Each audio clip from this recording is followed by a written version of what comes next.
होती है। अगर कोई खूबसूरत महिला पुरुष निकल जाए, बुढ़ा हो या जवान, सबकी आंखें एकदम खिल जाती हैं। ठीक है, दूसरे के पास क्या है, दूसरे की थाली में कितना घी है, उसके पास कौन सी बड़ी गाड़ी, उसके पास कौन सा।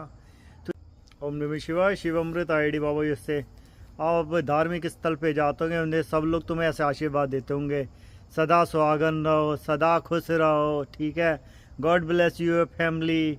ठीक है, God bless soul and peace rest. ठीक, लेकिन इनमें से कोई काम नहीं कर रहा। आप जानते हो क्यों? क्योंकि तुम जिस धार्मिक दुकान पे जाते हो, सबसे पहले वहाँ से शुरू करते हैं। उसके हाथ जो आशीर्वाद देते हैं वो भीख के लिए ऐसे खड़े हुए होते हैं, चाहे उसमें कोई चंदे का भीख डाल दे, ठीक है, चाहे कोई उसके अंदर जो है और पैसा दे दे। तो इसलिए उन हाथों में वो शक्ति अब रही नहीं। जो हाथ भिक्षा के लिए आगे बढ़ा करते थे उनमें शक्ति होती थी। वैसी जीवा की बात है, क्योंकि वो इतना झूठ बोलता है, ओम नमः स्वाहा, ओम नमः स्वाहा, स्वाहा करते करते उसने अपनी जीभ का ही स्वाहा कर दिया। अब वो जीभ में वो शक्ति रही नहीं, क्योंकि उसको क्या है, अपना घर बार चलाना, पैसे बनाने हैं, धर्म के धंधे में बैठ गया है। ठीक है, तो जितने भी लोगों से तुम मिलते हो, चाहे घर परिवार के हैं, बुजुर्ग हैं, तो ये हाथों और जीभ की शक्ति यहाँ से चली गई।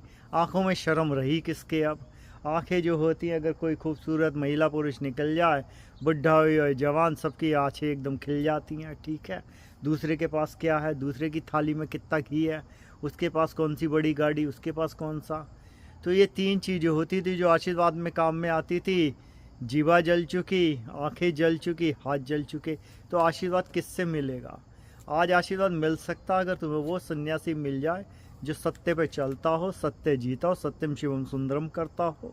ठीक है, अगर उसके मुंह से निकलेगा गॉड ब्लेस यू, तो वाकई में ही शिव को आके तुम्हें जो है ब्लेस करना पड़ेगा। ऐसा हो नहीं सकता कि पार्वती शिव को जाने से रोक दे और तुम्हें ब्लेसिंग ना मिले, लेकिन वो शिव भक्त तुम्हें आशीर्वाद देगा क्यों?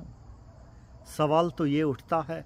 अगर वो ये कह दे तुम्हारे यहाँ किसी की आत्मा की शांति, तो वो शांति हो जाएगी। आत्मा की कोई अनुष्ठान की ज़रूरत नहीं पड़ती, क्योंकि अनुष्ठान तो वैसे भी बेकार ही जाते हैं, उनका कोई मतलब नहीं है। लेकिन वो मिलेगा क्यों? तो इसलिए ऐसे लोग जो हैं वो बचे नहीं, जो हैं वो आशीर्वाद देते नहीं, और तुम्हें आशीर्वाद मिलता नहीं।